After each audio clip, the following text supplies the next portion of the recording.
Good morning Year 3 and welcome to your literacy lesson on Thursday the 4th of February.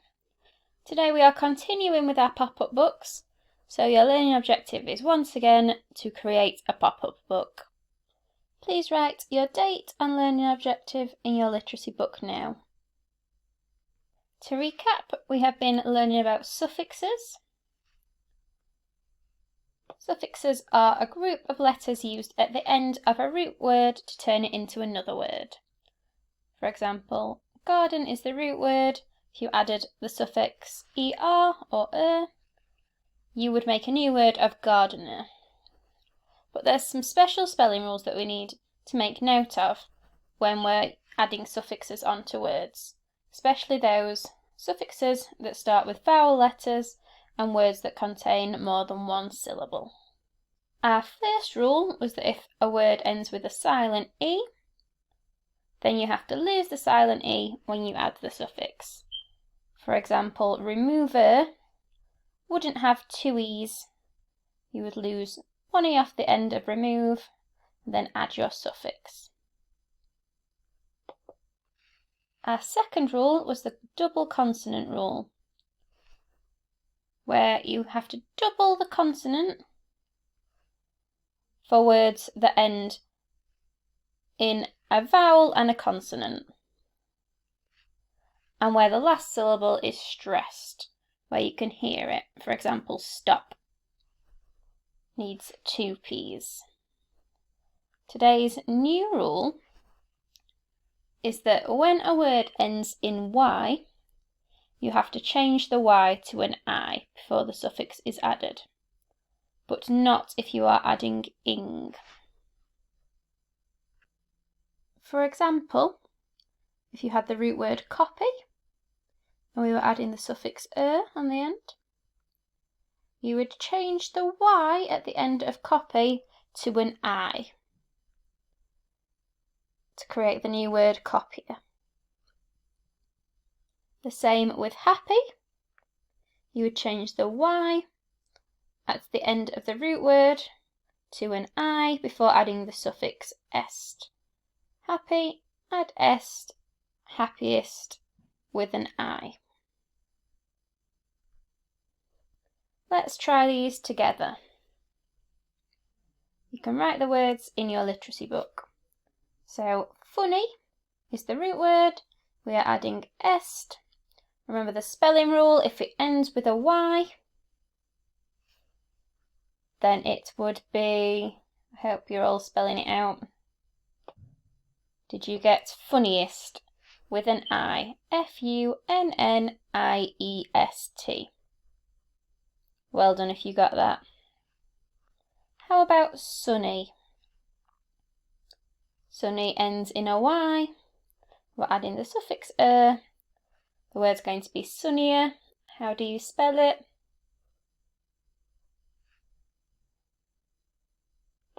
Did you get sunnier? Sunnier.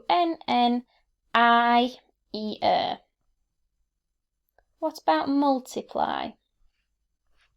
When you're adding the ing suffix on.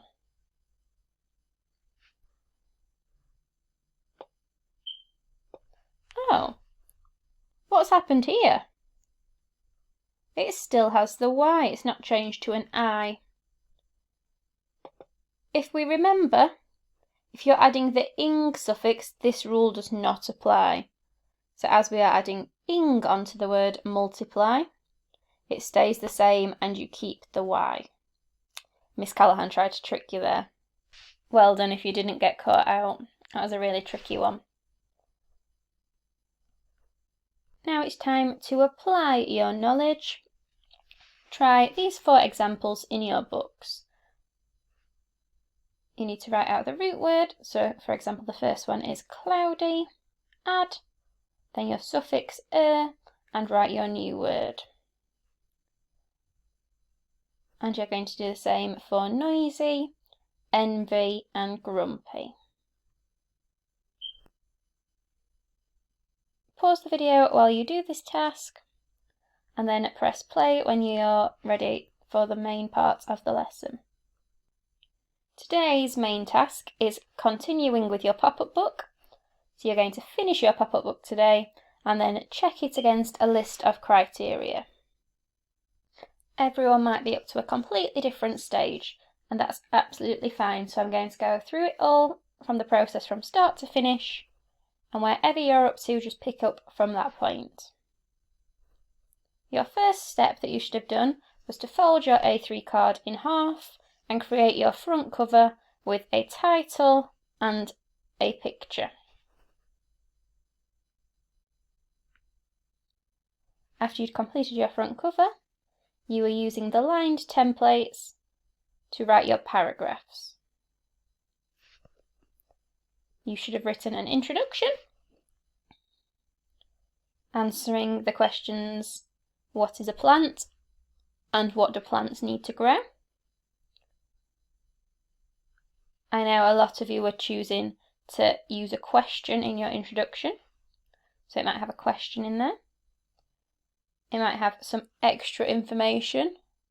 For example, in the introduction that I wrote, I added an extra sentence at the end saying each plant part has a different function, but the parts of a plant work together as a team, to give the reader some more information about what the text is going to be about. After you had finished your introduction, you were writing your 4 paragraphs with your subheadings about the roots, the stem, the leaves and the flower. In each paragraph, I would expect at least 2 or 3 sentences telling me what the job of the part is. For example, the roots take in nutrients and water from the soil.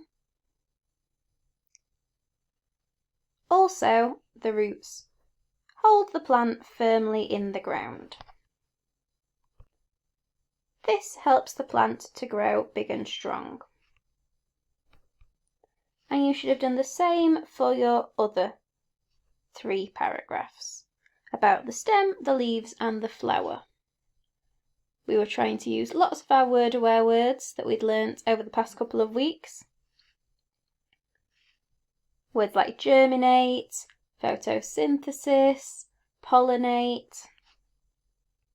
So you can really impress the people who read your pop-up book with lots of scientific knowledge. And the challenge was to also include an additional paragraph. This could have been about the life cycle of plants or different types of flowers. For example, you could write about roses, daisies and sunflowers, complete with a picture. Finally, when you had finished your writing, you needed to create the pop-up book for the centre of your page. In yesterday's video, there is an example of how to create a hinge pop-up flower. You could look back over yesterday's video to help you with this. You might come up with a different way to create your pop-up book, using different resources that you could find around your house. If this is too challenging, then you could just draw a picture, your best flower picture for the centre. When you have finished all of your writing and your pop-up plant for the centre, it is time to check over your work. You need to check over for capital letters, full stops, check your spellings. Make sure that this is the best pop-up book you could possibly make. Your chilly challenges for today is editing your work for any mistakes or up-leveling it, trying to make your work even better. The mild chilly challenge, you need to look for 6 different things in your pop-up book. You need to check that it has a title. You need to check that it has an introduction. Headings. Your headings may have been the roots, the stem, the leaves and the flowers. Pictures.